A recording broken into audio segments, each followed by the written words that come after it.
Had a client that was looking in a certain area, right? They wanted to be in this neighborhood.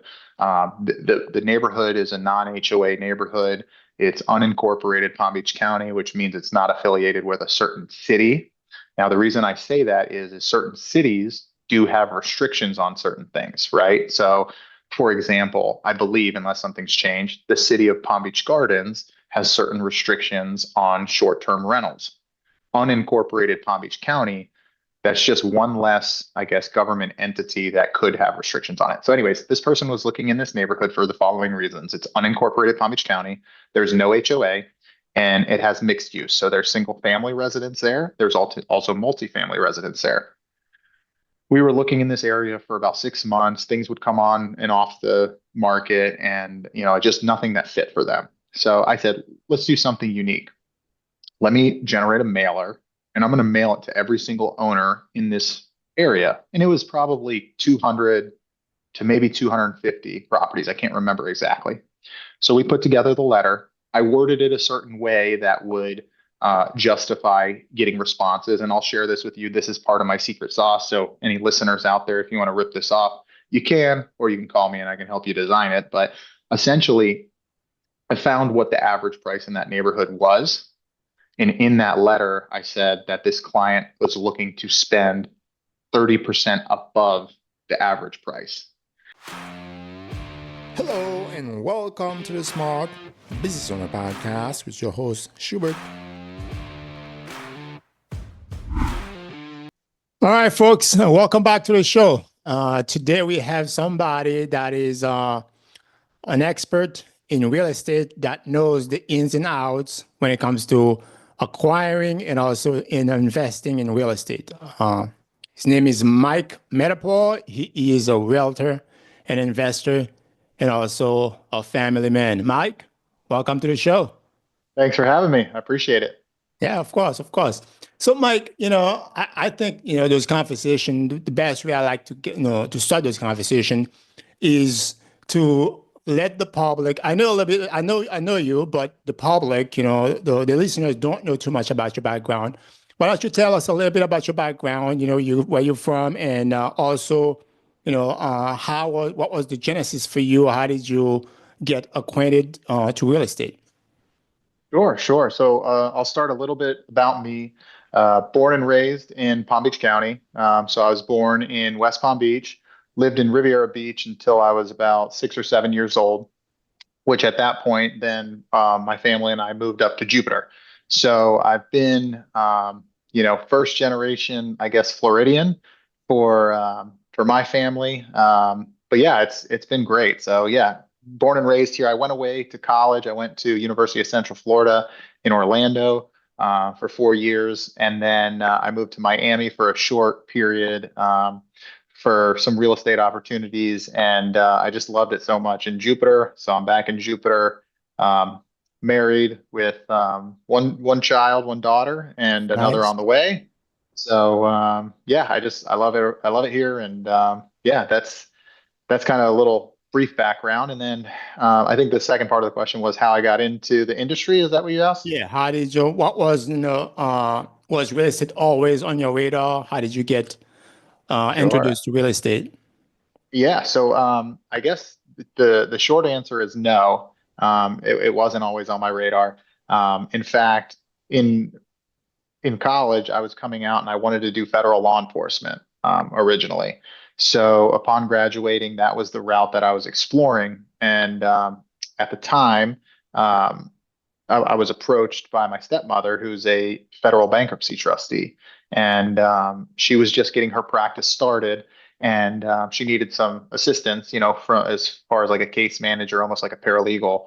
Right. And I've always been interested in law, and at a young age, I wanted to be a lawyer. I wanted to be a sports agent when I was younger. So then I decided she needed some help, so I went and started working for her, and also, her and I must say I'm very blessed. I have four very loving parents: my mom, my stepdad, my dad, and my stepmom. I have two dads and two moms. That's the way I look at it. I'm very blessed. They all get along, and it's great, but and they're very supportive. So the four of them didn't love the idea of me kicking down doors in Miami to drug dealers and things like that. So I don't blame them. yeah, so.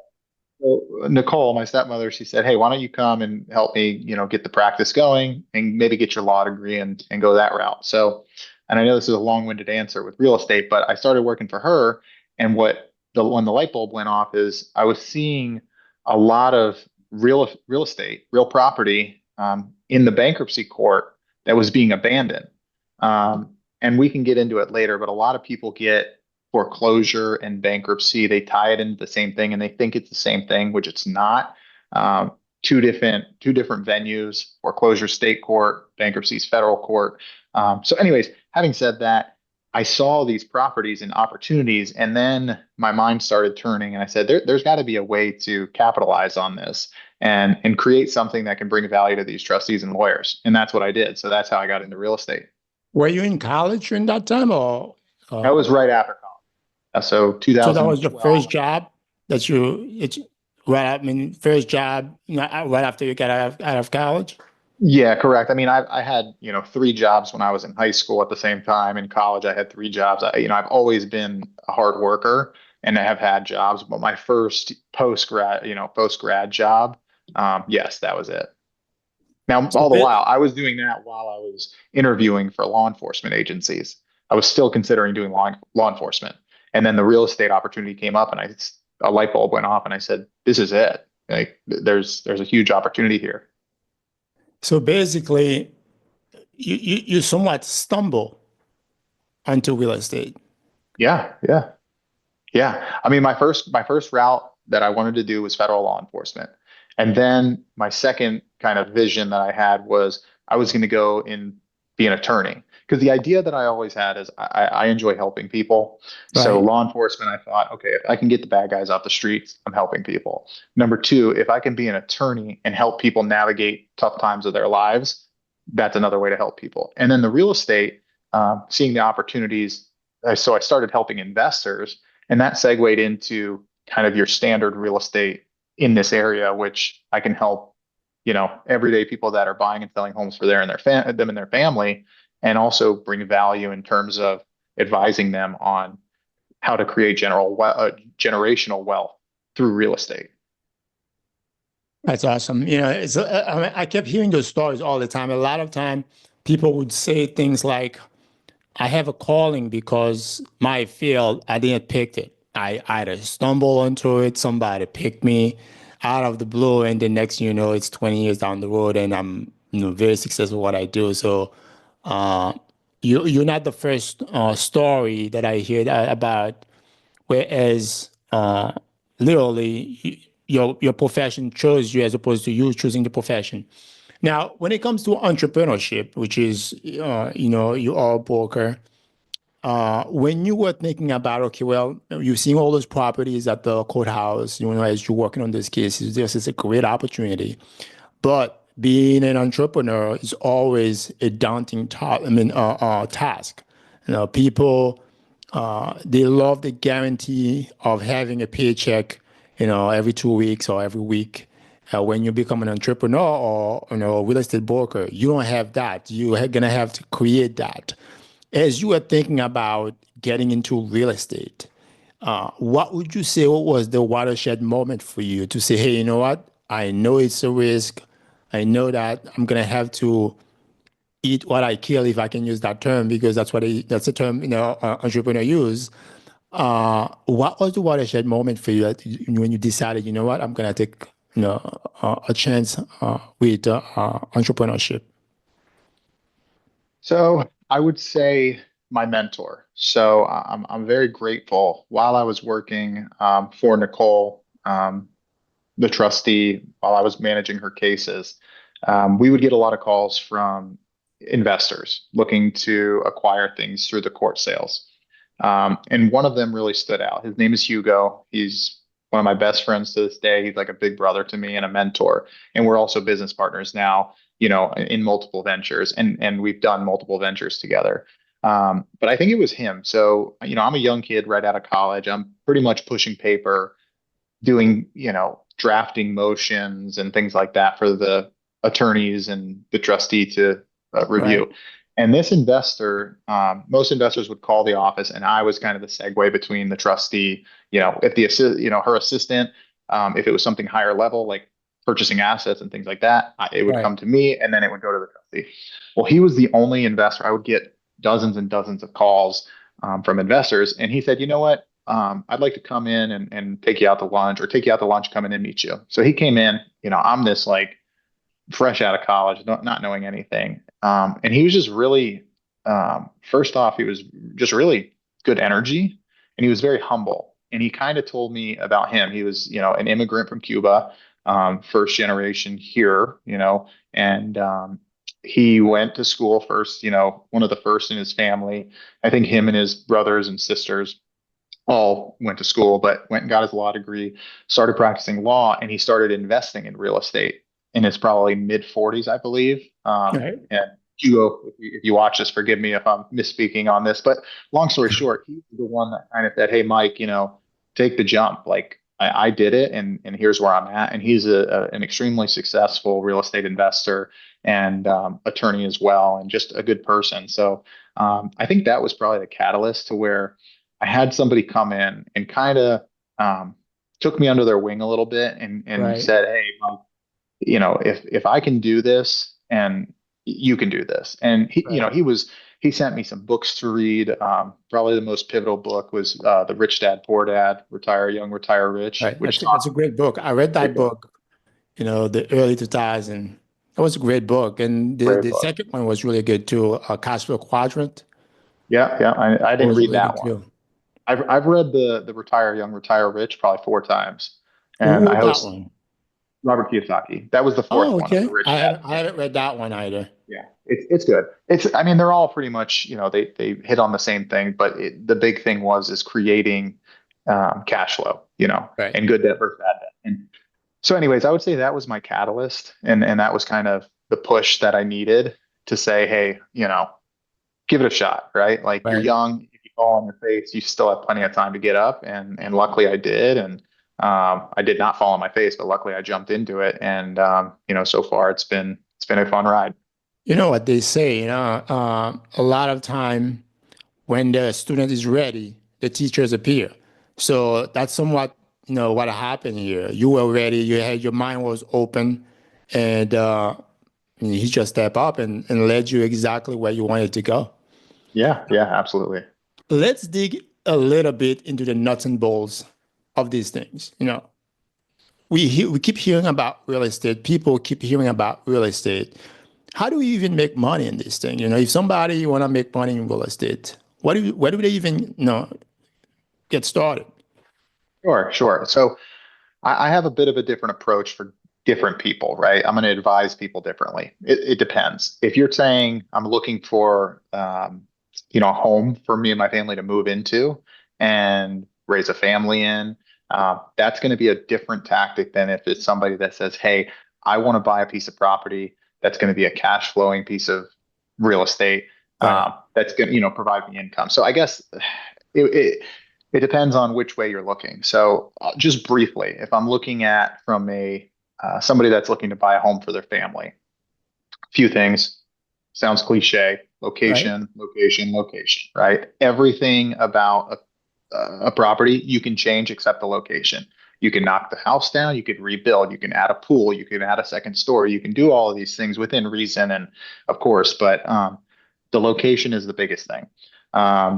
Number two is not to, again, this is talking on the retail side, not to buy, and it sounds silly, but not to buy the most expensive house or the prettiest house in the neighborhood. Now, if why money's is not, that? so you want to create value, right? So let's say you find a neighborhood that is a great neighborhood, great location, but you buy the absolute most expensive house in that neighborhood, Right, right? That's going to be the ceiling for comparable properties. So my thing is you always want to buy in the lower half of the neighborhood, assuming again, money's not an object. If money's not an object and you don't care, you just want to be in this neighborhood, we're going to be having a different conversation.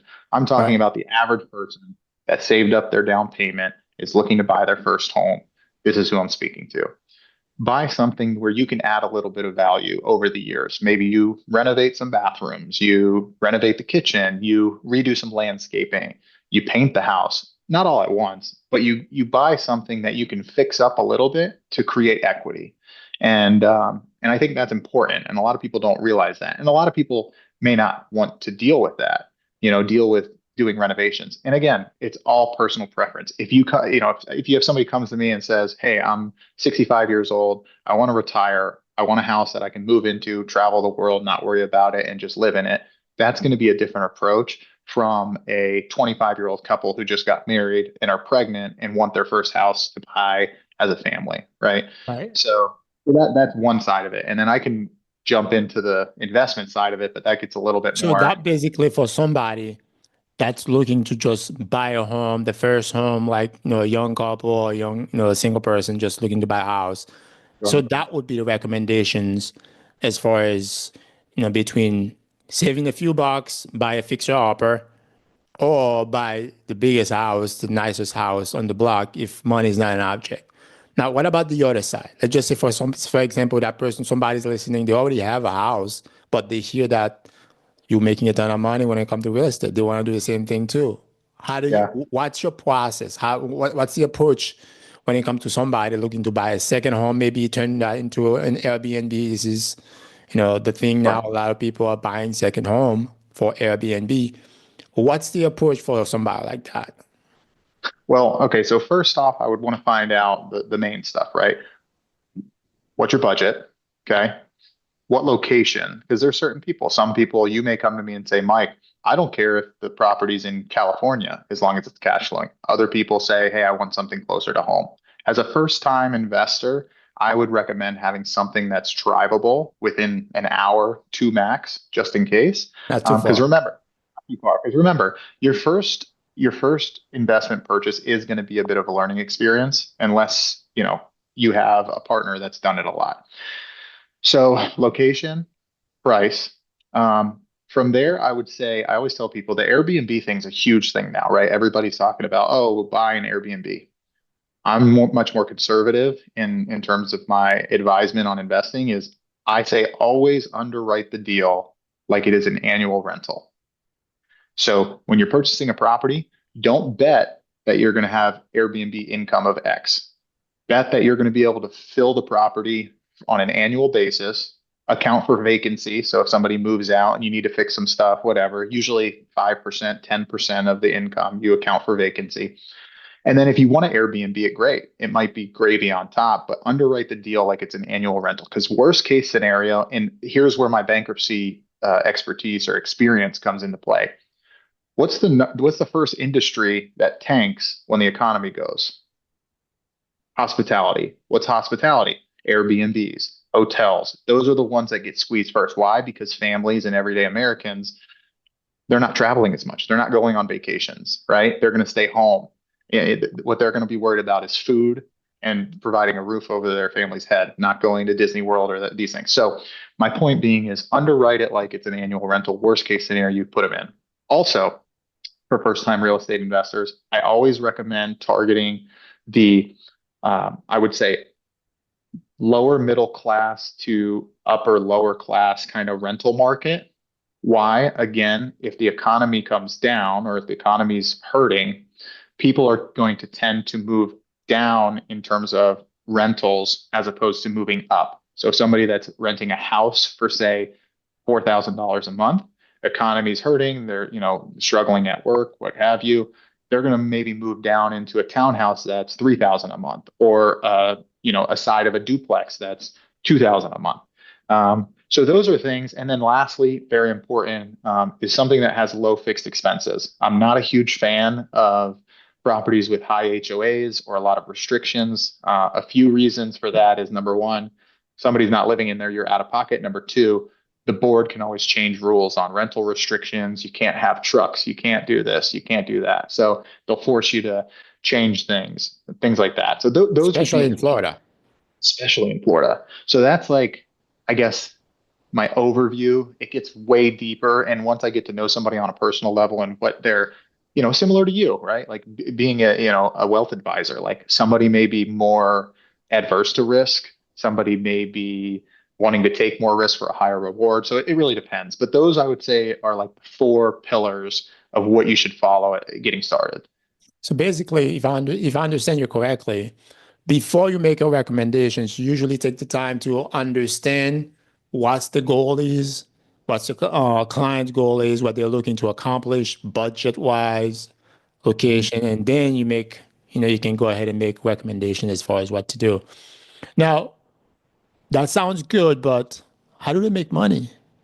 So somebody, for example, somebody say, okay, well, sounds good, all these things, location, all these things I need to do, but what are some of the tips and advice would you give to somebody looking to buy real estate, commercial or residential? How do they need to position that deal or to underwrite that deal to make sure that they turn a profit? Sure. So I'll give you what my rule of thumb is. Again, this is being very, very conservative. Okay. This is somebody that comes to me that saved up money. Um, this is a big risk for them because if it goes bad, it would be a huge detriment to them. What I would say is the 1% rule. Now, this is going to be very, very hard to find right now in today's economy and the market. The real estate market is tough right now, especially in South Florida. But 1% of the purchase price of the property should be equivalent to your gross rent from that property in 1 month. Okay. So if you follow me, if you buy a house or buy a piece of property, a duplex, whatever, you buy a piece of property for $500,000, try to get your monthly buy a property that your monthly rent would be $5,000. Again, very hard in this market, especially on the retail side of things. Now, you absolutely can find off-market deals that could fit that. And I have. In the past 2 years, I've found two deals that I've gone in on, myself, and but they were off-market deals. So that's the number one rule for me.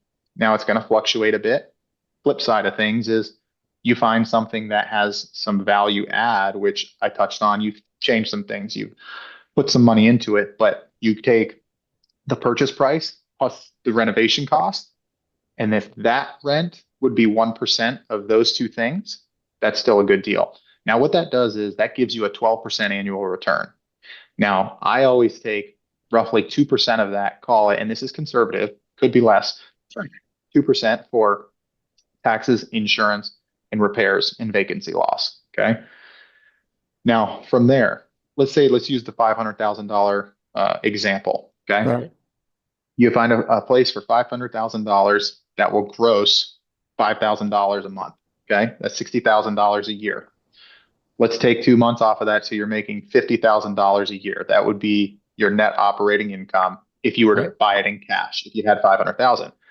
Now Schubert says, well, listen, not everybody has $500,000 to put down on a piece of property. The beautiful thing about real estate, as opposed to other avenues of investment, is you can borrow money and use OTP, other people's money. So typically speaking, on an investment deal, and now this will vary. So if people that are watching are in the lending business and they say, hey, well, we're using generalizations and let's say 20% down. So you take $100,000, right? You get a mortgage for $400,000. Rough math, let's just say that your mortgage is $2,000 or $2,500 a month. Okay. right, So now you're netting $2,500 a month in cash flow. You put, so 2,500 times 12, $30,000 a year. Now you put down $100,000 cash. right, So you're making your money back in 3.5 years, all while getting cash flow monthly. You can depreciate the property, which we can get into later on your taxes, which essentially is the IRS allows you to say over the course of time, your property devalues just because father time. You're right, using other people's money to buy the property, and then your renter is paying that debt down while the property naturally appreciates in value. Now, here's the beautiful part. You want to talk about making money is let's say you bought that house for $500,000. You throw a renter in there, it's cash flowing. The bank could go and appraise that if you want to go refinance that and take cash out. They may appraise that for $700,000, $750,000 if you buy it right. Now, what can you do? You go pull out money from that property doing a refinance. That money is tax free because it's a loan, and you take that money and you go buy another, put 20% down on another property, and you rinse and repeat this process. Is it risky? Of course it's risky. Can be investing in stocks be risky? Of course it can. You just never, everything has a risk component to it. But if you mitigate your risks by finding pieces of property that are going to be desirable in any economic situation, you're mitigating your risk tremendously. Last thing I tell people is if the economy absolutely crashes, Right. home sales go Which it down. does sometimes. It does. Once in a while, the economy would fluctuates. Sure, sure. When that happens, economy goes down. The demand for buying homes goes down. You know what happens to the demand for rentals when purchasing goes down? Goes up. These people So gotta for find a place to live. they got to find a place to live. That's the number one priority for people is putting a roof over their families' heads. So that's like when you said residential, commercial, et cetera. I'm a big proponent if you're just getting started, lower middle class to upper lower class kind of housing, residential housing. Your risk is less. So I know it's kind of a long-winded answer and it's No, kind of hard no, to no, cover, that was but fantastic. That was yeah, fantastic. My follow-up question on that would be, sure. can you talk a little bit more about the amortization schedule as far as how do you, after you acquire the property, if you want to amortize it over a period of time? Can you talk a little bit more about that? Sure. So there's different thoughts, processes, and different products, and this is definitely something that a lender could speak more on in terms of amortization schedule. And there's different loan products, right? There's ones that are fixed for 30 years, fixed for 25 years, fixed for 15 years. There's balloon products where it may be amortized over a period of time. What I always tell people is from for an investment property, the biggest concern or the number one thing that you should be shooting for is the highest cash on cash return. And what that means is it's your net operating income, which would be your gross rents minus your expenses, and Right, then take that net operating income, minus out your debt service, and that number will be your net, what you're netting after your debt service, that compared to your money out of pocket down for, say, the loan. So remember, we went back and using that last example, I said that you would be getting $2,500 a month, right? Which would be $30,000 a year after you paid that mortgage. right, That divided into your first $100,000 that you put down is a 30% return.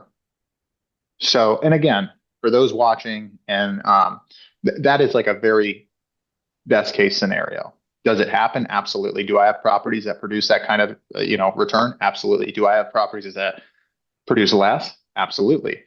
It's all about your timing, and then obviously, if you buy it right, usually, and you manage it right, usually you can get those more favorable numbers. So I'm just using a very general kind of picture to right. And people I can think understand. that's true for any industry. If you buy too expensive, if you buy something too expensive, it's hard to make money on it because it's just like, for example, if you buy a car that's worth $50,000 and you pay $75,000 for it, even though it's not really the best example because the car is a depreciating asset compared to a real estate uh, property. But if you overpay for any asset, it's hard to make money on it, even though the asset appreciate over time. Now, if somebody's listening and they're thinking about, okay, well, he's talking about a lot about long-term holding, meaning buy and hold. What Mhm. about somebody that's thinking about, okay, I just want to flip? We used to have all those shows, uh, back in 2008, 2010, like flip, fix and flip, Yeah. 6 months, and you have all those TV shows. Now, most of them went away. You don't see too many of them, but there's still a few, lingering around. But somebody's listening about, okay, well, what about short-term holding or just fix and flips? Can you talk a little bit more about, a little bit about that? Sure. So, I guess the most important thing with there, and I also want to say I'm not a lawyer, I'm not a CPA, so this is not tax or legal advice. Just this is based on my experiences. Short-term capital gains, right? If you buy Right. a house and flip it, short-term capital gains is what, 40%? So 40% of your profit on a flip is going right to the government.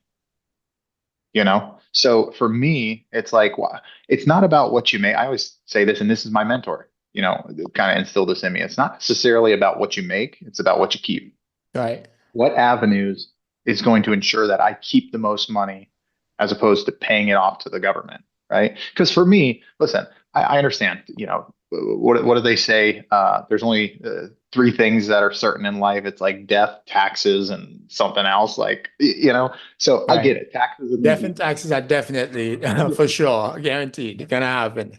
Yeah, exactly. So like, for me, it's like, why do I want to do all the work to give away 40%? Now, some people, again, like to your point, maybe that's more of a make a big chunk of change quickly, which is okay. And there's people that are very successful at it. I'm not bashing that at all. It's just for me, you do that. Number one, you have to have a much better deal, right? Because now your margins are smaller, your profit Right. margins are smaller. So let's say you go and you flip a deal and you spend months and months negotiating or trying to find the deal, right? First, you're finding the deal, and then you get the property, and then you fix it all up, and you're spending all this time and effort, and you make $10,000, and then Uncle Sam wants 4,000 of it. So okay, you just Right. spent 5, 6 months, you know, doing all this work for $6,000.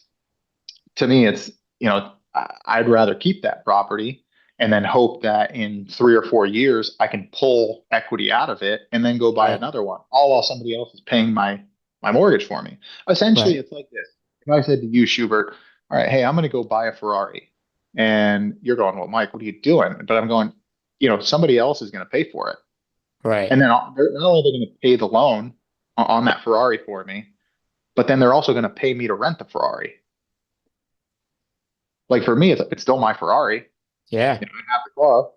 If I wanted to, I could say, hey, I don't want you using my Ferrari anymore. I'm going to go use it, which you could, Right. or you could say, hey, Right. keep using my Ferrari. Maybe that's a bad example because, to your point, cars typically depreciate. But Right. that's kind of my thought is put it, and it's all situational, right?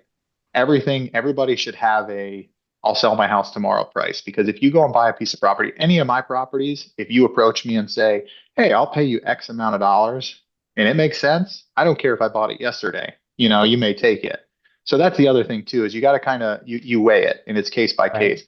Certainly a little bit risky because you have to time the market, right? If you're planning on flipping something and the market dips, right? If you bought something, let's say 2 years ago, intending on flipping it to right now, there's certain areas right now because COVID crazy high prices, bidding wars, all that, where you're going to lose some money. Right. Similar with stocks, right? I mean, I'm sure when you advise your clients, you only lose money when you sell it. If you're holding it, it could come back up. So they call that paper loss. Yeah, If you don't get rid of a property, it's not a real loss. It's a paper loss until you sound the dotted line. You say, okay, I want to get rid of the property. Then the sure. stock it becomes a real loss. And again, I'm not bashing flips, but me personally, I always tell people underwrite it like it's going to be an annual rental.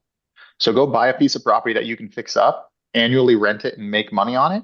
But if somebody comes and knocks on your door, or you decide to stick a post in the yard and sell it, you could and be comfortable with that.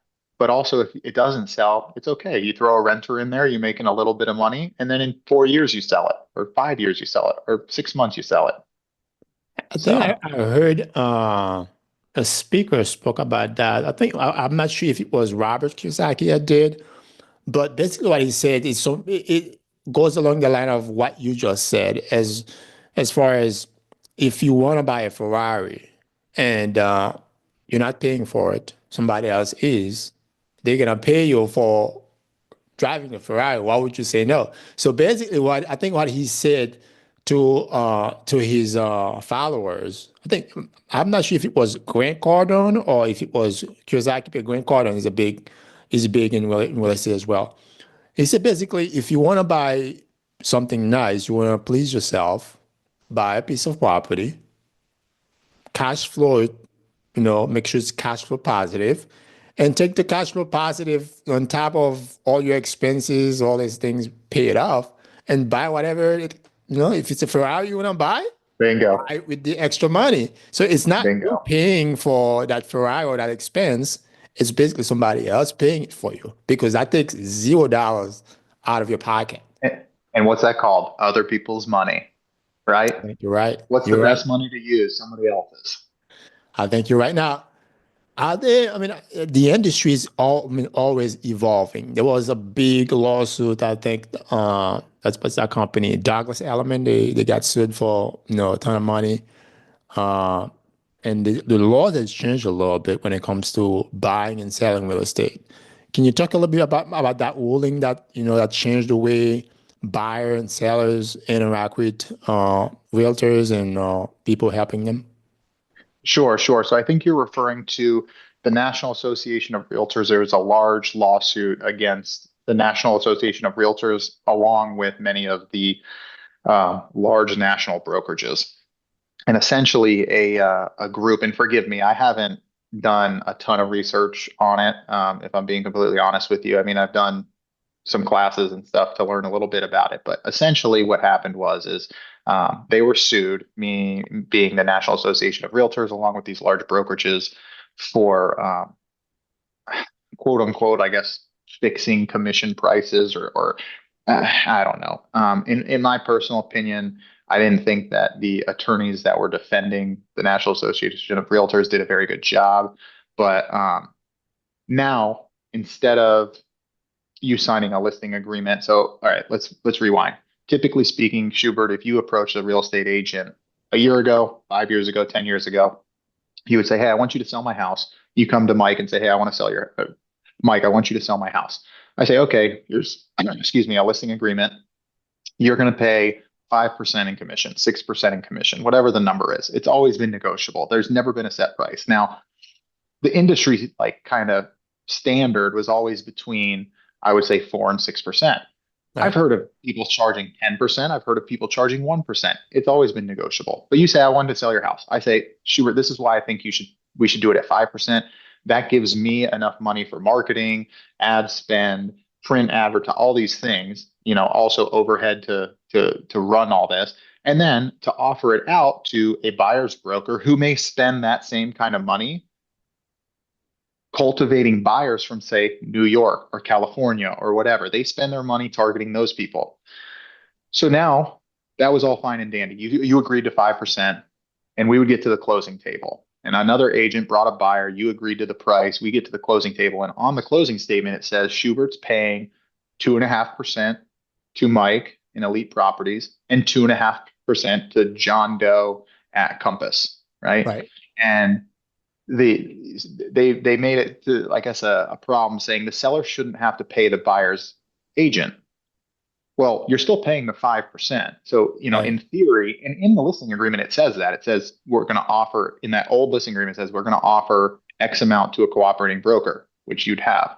Right. Long story short, they made this big fit about it. And now there is paperwork that says that buyers have to sign before going and looking at property that says this is what the buyer's agent is going to make.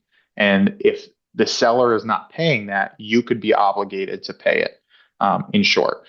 So of course, I think it's a disservice to first-time home buyers because if you think about it, back to the person who saved up for their first home for them and their family, do they have an Right. extra 2, 3% on a $500,000 house? And let's use Jupiter as an example where I am right now. Right. The average home price is $1 million roughly. So do they have an extra 20, 30,000 dollars to pay an agent if a selling agent? It's just it's doing a disservice. And I think that it's not fair because in every other industry, right, if you go to Bloomingdale's and you go buy a new suit, or you go to Saks and buy a new suit, are you, the consumer, having to pay the salesperson a commission that helped you? No. Yeah. Bloomingdale's does. Right. That's Fifth Avenue does. Right? It's just always, if you go to a car dealership and somebody from the car dealership walks out and says, "Hey, Schubert, how can I help you today?" You say, "Hey, I want to buy this Ferrari." Do you have to pay that guy a commission now? And Yeah. So the Ferrari's 100,000. Next thing you have to pay him 5,000 on top of the 100,000 you just paid him.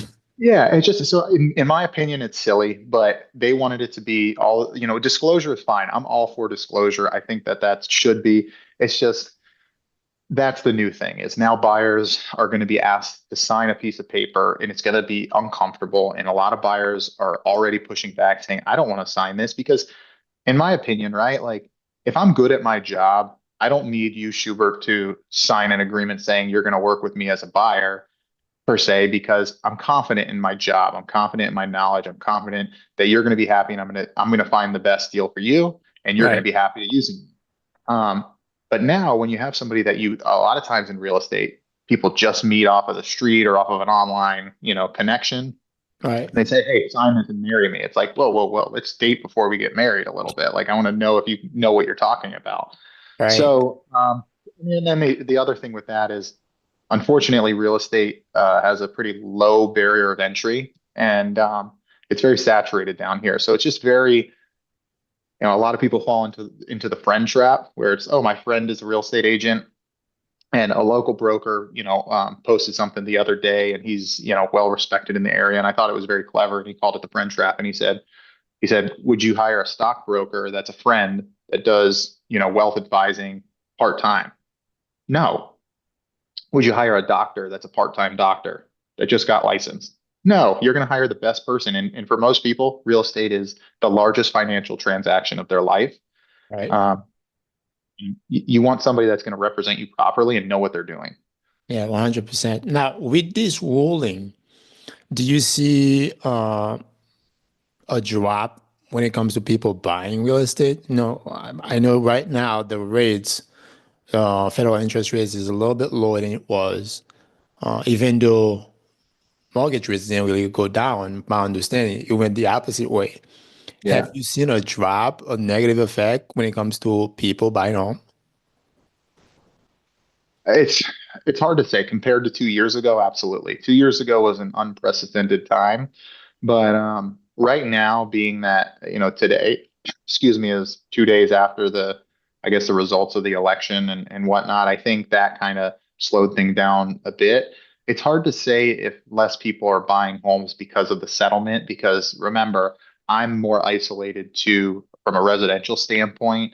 Northern Palm Beach County, Martin County you know, Palm Beach County in general, and then from an investment standpoint, Florida. So I can't really talk about the metrics across the nation because this settlement was across the nation. Everybody Right. has to do this now. So we'll see. We'll see. I don't know. It's certainly a bit different than it was in 2022, but I think it's starting to pick back up, at least in our area. Yeah, yeah. I mean, it's something that's hasn't happened, that long ago when I first heard it in the news. Now, when it comes to real estate, it's an evolving field, just like any other field. Now, what we hear about is digital real estate. And that's I'm curious. Have you? Is that something you came across? Is that something you recommend? Can you talk a little bit about that process and how that works? So let me start off by saying I am no expert in the digital real estate in terms of like if you're talking about Meta's thing. I'm assuming is Yeah, that you have what like the you're the metaverse. metaverse? Yeah, yeah. Zuckerberg So is big on that. I'm no expert on that. What I'll say is this: I'm kind of old school in the fact that I don't think it's fair to call that real estate. I think it's ad space. At the end of the day, there's nothing tangible there. And this is just me, and people may criticize me, and I could very well be wrong, but I have a similar opinion about like electronic, like Bitcoin, right? Like, and Right, I know Bitcoin's a big thing. People are making a lot of money, and I like more power to them. I have more of a, I guess, paranoid kind of look to things where like there's always a backdoor to technology, right? If right, like there's a risk there, in my opinion. So I think in terms of the metaverse, I think it's unfair to call it real estate because it isn't it is not tangible, right? Real estate in my mind, if this piece of land outside my office, right, is mine and I own that and I go and travel all around the world for 50 years and I come back, obviously, if I'm paying my taxes and whatnot, Uncle Sam, I can walk and stand on that and go, this is mine. I can put a tent there. I can put a trash can there, whatever. It is yours. You can feel it. With metaverse, I mean, I don't know. I think it's ad space. realistically, they can call it real estate and it's cool, right? Don't get me Right. wrong. It's like if I was selling you on Google and from 2000, whenever Google first started, if I was selling you a piece of real estate on the Google homepage so you could, advertise yourself, would you call that real estate? No, you have to go on computer to see it. Same thing with the metaverse. It's like if you don't have goggles on, it's ad space. It's 3D Right. ad space, in my opinion. But I don't know. Some people will probably criticize me for saying that, but and maybe there's a play. Maybe there is like, okay, in the metaverse you can rent it and do these things. But again, I think it's more ad space than real estate. Yeah. Yeah. I mean, guess everybody have a different opinion when it comes to these things. Sure. Now, with all those different type of real estate, digital, physical, real property, a lot of some folks might be interested in hearing about some of the NAICS code for these things. What's your take on that? Is there, how do you approach those things? Yeah, honestly, I've never had that come up in my career. I've been doing it since 2012, so I couldn't really speak on that too much because I don't really know. I believe what you're talking about are the different codes relating to different Right. types of real How do you estate. how do you how do you how do you code these things, and how do the the government look at classify those things when you're getting involved into these type of deals in real estate? Sure. I mean, honestly, for me, I classify them more for from a lending standpoint and then from the IRS standpoint. So when we talk about depreciation, which I touched on a little bit, is when you buy a piece of property as an investment, the IRS, excuse me, allows you to depreciate that over a certain period of time. That time frame is different if it's a residential property compared to a commercial property. Right. The Different lifespan is, codes. yeah. So honestly, for me, the actual codes themselves, I'm not. And then as far as lending, usually speaking, anything that's 4 units and under would be considered residential. Anything over 4 units is considered commercial. So as far as the codes themselves, I don't really think about too much. I think more of 4 units over or under, and then depreciation schedule, what that looks like. So That makes sense. Let's talk about a little bit about some of the success stories. We spoke about a lot of different things, and usually success stories or examples make things clearer in the mind of anybody that is looking at the show right now or listening. Can you give us some success stories of, when it comes to amortization or depreciation or buying? sure, sure. So I'll use one from May of this year. This is one of the most recent ones. Had a client that was looking in a certain area, right? They wanted to be in this neighborhood. The neighborhood is a non-HOA neighborhood. It's unincorporated Palm Beach County, which means it's not affiliated with a certain city. Now, the reason I say that is certain cities do have restrictions on certain things, right? So for example, I believe, unless something's changed, the city of Palm Beach Gardens has certain restrictions on short term rentals. Unincorporated Palm Beach County, that's just one less, I guess, government entity that could have restrictions on it. So, anyways, this person was looking in this neighborhood for the following reasons: it's unincorporated Palm Beach County, there's no HOA, and it has mixed use. So, there's single family residents there, there's also multifamily residents there.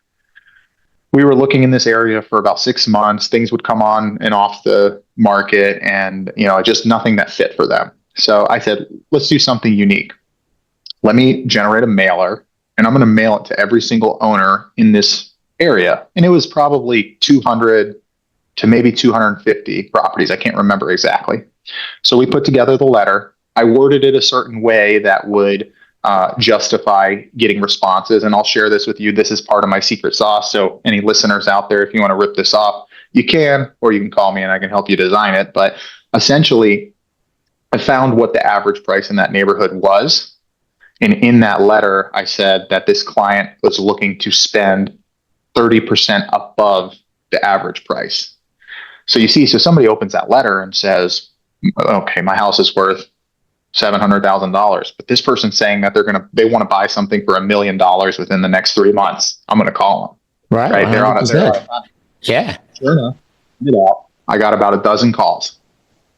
Some people were very unrealistic. A lot of them have a house that's worth $500,000 and you're saying, yeah, I'll take $1 million for it. They Well, wanted anyways, 50% yeah, or they see the number. 100%. They see the number, right? They see the number. And again, I won't give you all my secret sauce because this is, a competitive, thing. And so I like my clients have a competitive edge based on Right. some things that I learned.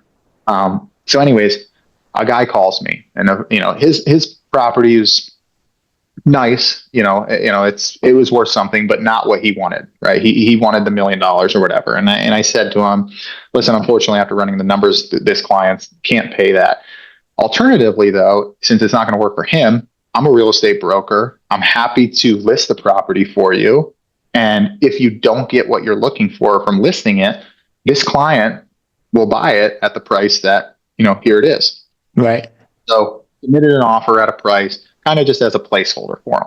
He said, I want to go ahead and list it. Or excuse me. No. Let me rewind. He wasn't interested. He wasn't interested. I told him all that, and he said, no, never mind. I'm not interested. 3 months or 2 months later, I get a call. Hey, this is so-and-so. We spoke Right. 2 months ago. I want to come to your office right now. And this was a day, Schubert, where it was, I don't know, 10 a.m. on a Friday, and I had gone to the gym late in the morning, and I'm over at Right. Subculture in Palm Beach Gardens having a coffee, working on my laptop. And I was like, hey, I'm not at my office. I'm in gym clothes, but you can come meet me at the coffee shop if you want. Sure. Yeah. So he comes and he says, and it's, it kind of stinks. He's like, hey, listen, since we last spoke, my wife and I are splitting up. My dad's not doing well. I need to move out west. I need to list the property for sale. And I said, okay, well, let me call my client, see if he's still interested. Let's get you this backup offer if he's still interested, and then let's list it. So I go and I take the pictures. I do the whole 9 yards. And I guess things had accelerated for him where he's like, Mike, I need out of this thing. I need to sell. And he had his tenant on one side. It was a duplex. Tenant on one side. His boss wanted to buy it. Lowballed offered him. Another guy, another investor. I called and I was just like, hey, I'll get you some other offers. Lowballed it. So I go back and I Because say, hey, they know he needs to sell. They're exactly, not going to give him the best price. exactly. So I go back and I say, listen, I can still list it, or my original client's still interested at a little bit more than that. Long story short, the purchase price was 575,000, I believe it was, is what he had offered. We didn't end up listing it. He just said, I want to get under contract and I need until X date to move out and this, that, and the other. The client was like, no problem at all. So the client got a loan on it. Property was appraised. Without the rental income, the property appraised for $720,000. So this client, who's now under contract to purchase the property, already has, call it 150,000 roughly in equity before even closed. Right as he bought it, if he were to go and flip it, he could probably sell it for 700,000 or so. Okay. Now, again, it's just an appraisal. It's a piece of paper. People will be like, well, that's not the real value, but still. Now going back to what my other thing is if it appraised at 720,000 and you're buying it for 575 and you're getting a loan for, call it 450,000 or whatever, Right. you have all that equity that you can pull out immediately. Say you pull out $200,000 of equity, you can go buy something else. But anyways, I digress. So this client ended up buying it, completely renovated it. Okay. So he bought it for 575. I think they did some negotiating and got the price actually down to 530 something because there was, I don't know, some confusion about credits or something. Right. Let's just use 550 as a number. So that's easiest. The client put $100,000 into it. So he's in it for 650,000. It probably would appraise now that it's been renovated and there's renters in there that's generating roughly $6,000 a month in rent between the two units. He could probably go get that appraised for maybe 900 to 950,000. Wow. And the debt that he owes on it is only like $400,000. So now let's call it $200,000 he's in between his down payment. Well, it was a little bit more. So call it $225,000 he's in, $125,000 for the down payment to buy it, $100,000 for the renovation, $225,000 into it. Let's say it's worth $1 million for round numbers. He could go and pull out, I don't know, another $400,000 or $500,000 tax free and go buy something else. Cash refinance. Cash refinance. Now you time it to where your income is still going to cover your debt service, after your expenses. So your net is still going to be cash flow positive. So Right. effectively, these people are still paying your mortgage and they're paying the debt on the extra 500 grand you just took out of the bank that you could go do whatever you want with. Wow. So that would be a success story. Not everything happens like that, but that's one where it's like you're looking at it and you're going, my gosh. I mean, That was a great one. and not only that, but you talked about flipping, right? What if this guy bought it at 530, listed it for 700 the next day, probably would have sold it and made $100,000. Well, now you got to pay 40 to the IRS. But Right. my point is if you buy right, if I came to you and I said, hey, I found this Lamborghini for $100,000. Right. It's worth Same a story you're million. telling me. The Let's same say, story you're telling us before. well, here's the thing: is let's say you have zero, and this is what I like. An analogy I like to use with people is, let's say you have $0 to spend. Right? Let's just hypothetically speaking, those of you out there listening, you have $0 to invest. But I approached you and I said, hey, I have this Lamborghini. You can buy it for $50,000, but you have to buy it before end of day tomorrow.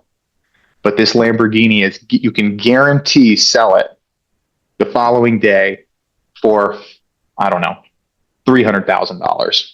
Would you find that 50 grand? I would. If I had Yeah. to crawl, beg, and Anybody would. anybody would. So my point is like a lot of people are, hey, I don't have the money to invest. And I'm not saying that that's the case for every time, but there's very creative ways to essentially crowdfund within certain parameters or certain laws and stuff. Again, this is very surface level, but you can do things where if you're just getting started and want to get your toes wet, there's opportunities out there. And I encourage people, even if it's just a little bit. I mean, that makes sense. There are a different segment in the real estate field that it's not huge, but no, more often than not, it keeps coming up, which is wholesaling. Sometimes you will hear some guys talking about, I just wholesale a property here, I just wholesale a property there.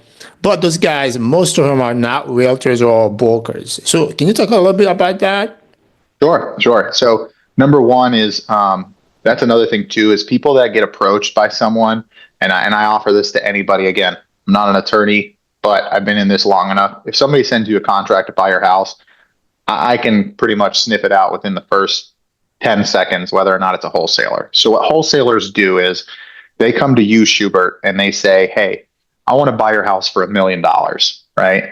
And they typically prey on people that have owned their house a long time, or older people, people that aren't as savvy. So I'm not picking on you. I'm just using your as an example for now. So let's say Schubert is an older lady, she's a widow, and she's owned the house for 30 years. And I say, hey, Schubert, I want to buy your house for $1 million. Now I know as a broker that Schubert's house is worth $1.5 million, call it. But But I don't know Schubert's lived that in that. because Yeah, it's you been a don't know long that time. forever. You've been there forever, and you bought it for $300,000 in 1980, right? And as a wholesaler, they come in and they say, I want to buy your house for $1 million. So you're ecstatic because you're like, oh my gosh, I never thought I could get that money. But in their contract, they have provisions to where they can assign that contract, okay, and be released from liability. So what they do is they tie up poor little old lady Schubert under contract. And when they get you under contract, they go and they solicit to other people to buy your position, or excuse me, their position in the contract with you. So they take it and they go solicit to all these people and say, look, I have a house that's worth $1,500,000, and I'll sell you this contract to buy it at $1 million, but I'm going to sell you the contract position for 200,000. So you're still buying the house for 1.2 million, essentially. But poor little old lady Schubert is only getting 1 million, and then the wholesaler is getting 200,000. So it's a pretty shady business, in my opinion. I don't like it because a lot of times it's not transparent. That's a problem. Is these wholesalers, and that's how they get around it. They're not licensed, so they're not governed by anything, and they'll go and they'll under contract, and these people think this is great. I'm going to get $1 million, and then they find out that the house sold for 1.2 million, so they could have gotten an extra 200,000, but some wholesaler just took it. for being the middleman. So if you ever, anybody listening or any of your friends or anybody, if you're ever approached with a contract like that, have a professional look it over, because, again, people that are new to the business that just got their license a month ago, that's your friend or your sister's boyfriend's cousin, they may not catch that in a So again, contract. that's kind of like what you were saying before. If go to the professional as opposed to the sister, the cousin that just got their license, the mortgage, the real estate license, instead of come to you, somebody like you or any professional, as opposed Yeah. to a newbie that don't really know what they're doing. Yeah. That makes sense. So, when it comes to acquiring new clients, obviously, there's a lot of strategy you discuss here, whereas you can acquire clients. But in this particular topic, when it comes to acquiring new clients and growing your business as a business owner, as a real estate broker, what are some of the strategies you have found over the years that has been successful for you, and also that you would recommend to anybody looking to make a career in the real estate field and grow their book of business? So I would say reputation is absolutely number one, and that probably goes across many different industries. That's one thing that I kind of pride myself on is, reputation's number one. I don't really market, if I'm being honest with you. It's a lot of word of mouth. I tend to focus mostly on client experience, because I've noticed in my industry, you tend to get more referrals when you treat people really well and you do a good job for them and they have success in their transaction or investment or what have you. So for me, it's, that I would say marketing is probably my biggest weaknesses, because I'm not a marketer. I'm not a real salesy person. When it comes to that, like, I don't try to sell my clients. I try to advise my clients. Now, of course, if I'm selling someone's house, I'm going to sell that house. I'm going to sell that property and explain to the next consumer all the good reasons why. But what I'm also going to do is, as the client, is I'm going to advise you on what to do to make that sell at the highest price and best value and the fastest. So, yeah, I mean, for me, I don't do a whole lot of marketing, but I think it's just, honestly, reputation, being a genuine person. And, like, I don't think it's rocket science. I think in every industry, if you use the golden rule and you treat people the way that you would want to be treated if you were in their position, Right. I mean, I think that's the easiest business advice I would give anyone. For somebody getting started in real estate, you really want to be able to leverage what we call our sphere of influence. So, your direct circle, and then also networking. I mean, you and I met through networking, and Yeah, that's what I meant. so I think that's a huge component to it, especially as a business owner. And in real estate, even though if you work for one of the larger companies, you are your own business, right? You as an individual are your own business, similar to your field, Schubert. Like, people are not coming to you because of the umbrella of the company, maybe that you're under or that I'm under. They're coming to work with you because they know, like, and trust you. That's what it Right. is. So yeah, I think that's it. It's be a good person, treat others the way you want to be treated, and lean into your sphere of influence and utilize networking groups. That would be my suggestion. Yeah, I think that's a great advice, because a lot of time, if the relationship or if the transaction is not a win-win, the people are not going to come back, or they're not going to refer you to other people. It has to be a Agreed. win-win. You win. I mean, the client wins because you solve the problem. You win because, you have a new client, you make a profit. Yeah, So, agreed. speaking of networking, PRE, Professional Referral Exchange, this is where we met. Mhm. I mean, why did you join that group? Can you talk a little bit more about, what has been your experience with the PRE group in Jupiter? How long you've been involved with them, and have you seen some success over, since the time you get started with that group? Yeah, absolutely. So I've been involved with many groups in the area throughout the years. I was approached by a friend of mine when PRE Jupiter was getting kind of formed, or just after they had gotten formed, that they needed, somebody to fulfill the real estate group or real estate category. So I went and checked it out. Immediately the energy was really good, and I've been involved with other groups. But one thing that I really enjoy about PRE is it does have a family feel. So it's not just like you're going to a networking group where you sit down, you go through the motions, you get up and you leave. This one, I genuinely feel like people want you to grow. And then, Betty and Craig have done this for many, many years, and they have, I think, perfected their model in that it is structured and we're disciplined in that group, but it's not overbearing in terms of stressful, right? So they encourage you to, pass referrals. They coach you on how to give referrals and how to ask for referrals and do your pitch. But it's not one of those things where if you don't hit a metric, right, you're out and the next person's in. And I don't think people like that, right? Because everybody in business, if you're a business owner, it's this for everybody. No matter who you are in a business, Ups you and have guys down. out there. You can have guys out there that talk about, oh, they're constantly growing, and which is great, but they absolutely have lulls and dips and Peaks and whatnot. lows. Of course, it's like the person that says to you every time they play a scratch off, they win every time. Okay, no, that it doesn't happen, right? People have lows, and I guess my point being is PRE has been a place that everybody in that group has been very supportive, and even if some people can't, because I mean my category is hard, right? It's a high ticket item, and maybe there's not as many people, but it's also a group where you can stress test ideas. As a business owner, you can go and you can talk to this other group of professionals and say, "Hey, I have this idea for my business. What do you think? What do you think about this marketing piece? What do Right. you think about this visual, social media ad?" So it's not only the generation of dollars and cents, which I'll get to that because it's been very good to me, but it's also the ability to have almost like peer reviewed studies kind of thing where you're like, hey, what do you think about this? What do you think about this video I'm going to put out to market myself?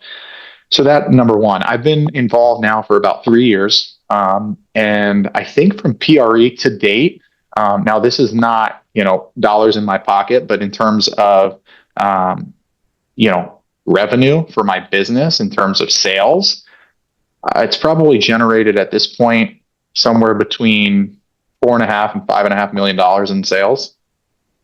So just from PRE Impressive. alone. Yeah.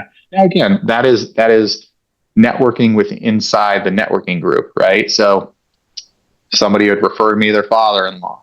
The father-in-law referred me to the mother. And then, the mother ended up being a real estate agent. And she was looking to come on to, another brokerage. And then she came on and she's selling property, as one of my agents. So it's one of those things that if you use it, it's like any tool, a CRM, if you use it, it will benefit you. And I think PRE for me has been the most comfortable I felt in any of the networking groups I've been involved in. So would you say would you recommend it to anybody, any business owner looking to grow their business? Would you recommend them to not purely in Jupiter because whoever's looking at that video or listening to the show, it could be thousand miles away, but being part of a referral group, that's something you recommend. And if something Absolutely. kind of purely Jupiter, definitely would be a good fit. Absolutely. Absolutely. And again, I think that people have to realize is um, you have to give in order to receive. And I think that a lot of people get, that get excited about referral or networking groups. They get in and they get discouraged because in the first few weeks, they may not get a referral, right? But people have to get to know, like, and trust you. Again, even on a professional level, right? I want to know that if I'm referring somebody that's close to me, that you, Schubert, are going to treat them well, or whoever, John Doe, is going to treat them well that I'm referring them to. Why? Back to reputation. If somebody's that is coming to me and is going to trust my recommendation, I want to know that that person's going to be taken care of.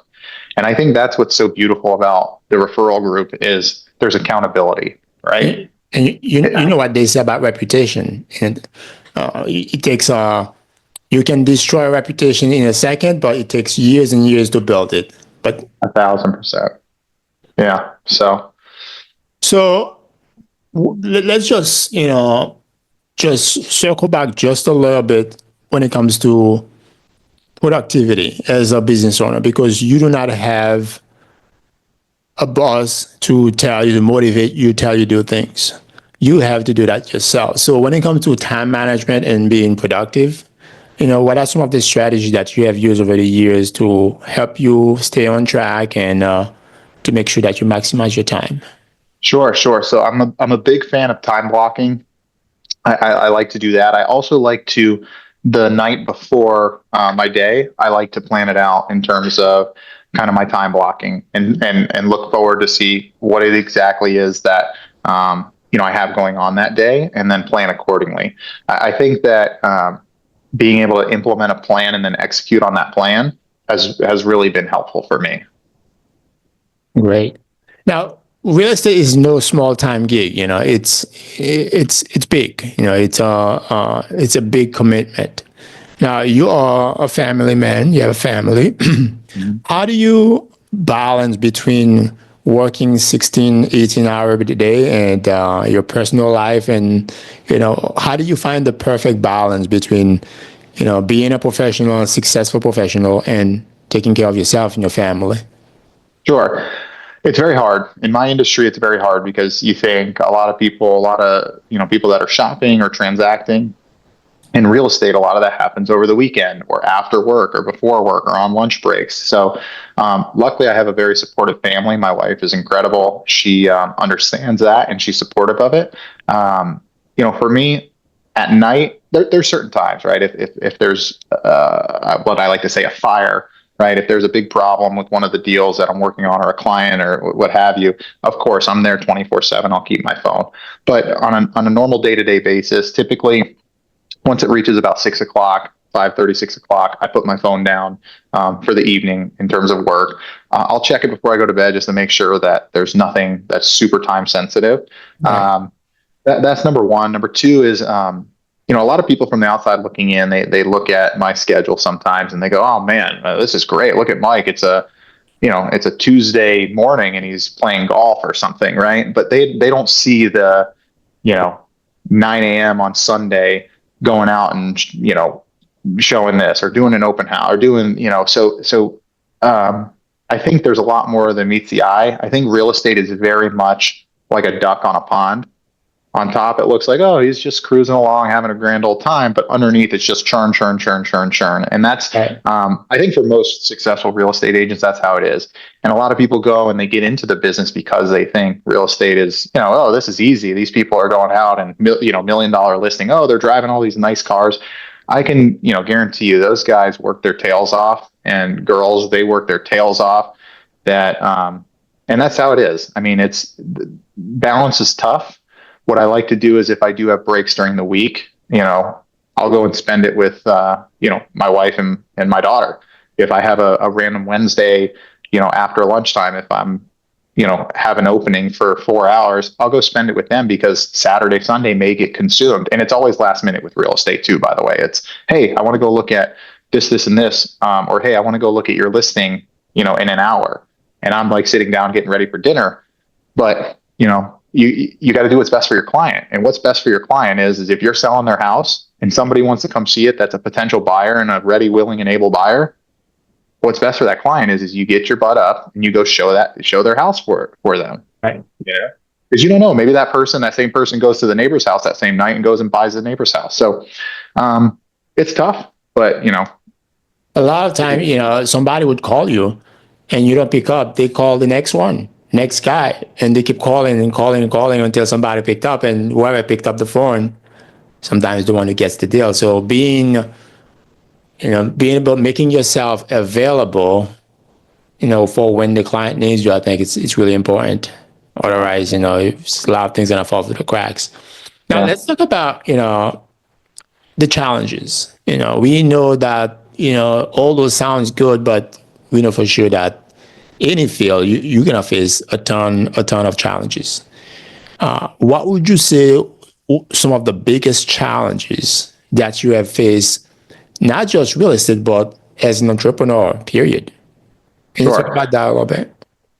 Sure. So I would say in real estate specifically, I think a lot of loyalty like loyalty is probably one of the biggest challenges, and I don't think it's malicious by any means, but consumers are so overwhelmed with the amount of different agents and marketing, and there's just so many people that are in this industry that you could go and you could work with someone for a period of time, and then 6 months later they end up walking into another property, meeting somebody else, and doing a transaction with them.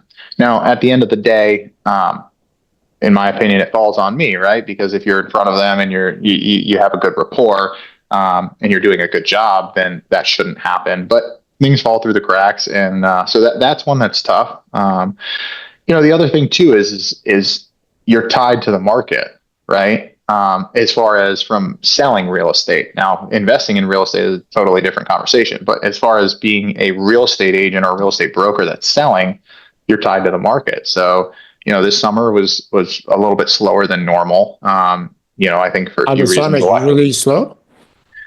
For me, yeah, summers are typically slower. Yeah. Yeah, I would say fall and winter are probably my busiest, and then like into spring kind of tapers off in terms of properties close kind of in spring, and then summer is a little bit slower for me. But it really depends. Again, there's people out there that probably transact a lot in summer, but the articles that I've read about this past summer has been rough. So. Good. And to your point, I guess the other hard thing is you kill what you eat, like you said. If you're a full-time real estate agent or full-time real estate broker, it is commission. So, and a lot of people don't understand that as they'll have, and I feel for like new agents, right? They'll go out and they're hustling and they go and show 30, 40 houses on a weekend to a group, like a couple, and that couple, not maliciously, but they just don't understand that they just spent 2 days of work for free. They didn't get paid for that. And then that group goes on a Monday and walks into an open house and puts an offer in with another agent, buys a house. And, that person that just spent 16, 17 hours with them got nothing for that. Or, compound that, they've done that every weekend for 6 weeks. And then the people go and buy a new construction house somewhere else and just say, oh, I'm sorry, I didn't know that you could get paid on it. So, and I think too, that's something that real estate agents need to educate buyers beforehand. And that is also what is nice about this buyer agent agreement thing, because for people that are going to go and look at 50, 60 houses over the course of 3 weekends and spend somebody's time, now they need to commit to them That's as right. That well. was going to be my next question. I mean, why don't the realtor or the broker have an agreement with that particular client as opposed to a word of mouth, So agreement? Because a word of mouth agreement can't really take it anywhere. yeah, exactly. So that's what the new buyer broker agreement thing is for. But for example, if you meet somebody through an online lead and they want to go look at houses, and somebody they've never met puts a piece of paper in front of them and says, hey, I'm not showing you houses until you sign this saying that you're obligated to pay me 3%, whether or not, the buyer, or if the seller's not going to offer it to me, you're going to pay it. And that person's going, well, I just met you online. I don't really want to Yeah, sign that. I'll just call the listing agent. So it's a tight line to walk, but it's navigating. This all just went it's into tough. effect just a few months ago. That's tough. So It's tough for the broker or the realtor, especially the newbies. sure. Imagine. So Now, when it comes to challenges, a lot of time overcoming those challenges, some strength might have arose from that.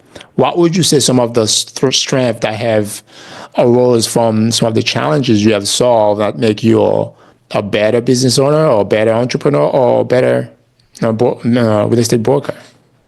yeah, I would say just staying committed, like keeping your head down and driving forward. I mean, there's always going to be, in business, there's going to be highs and lows. And I think it's how you handle those lows, and also how you handle the highs. You have to take those and even them out. And I think from a business standpoint, you have to understand that too. You have to understand that, hey, there's going to be really, really good months and there could be really, really bad months. And I think your lifestyle needs to reflect that.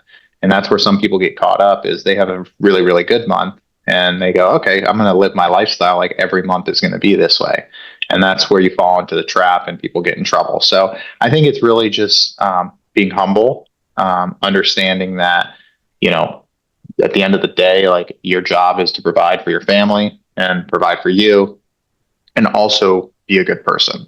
And I think that's it. I think if you're a good person in general and treat others well, I think, God, the universe, karma, whatever you believe in, I think it's going to positively impact you if you're good to other people.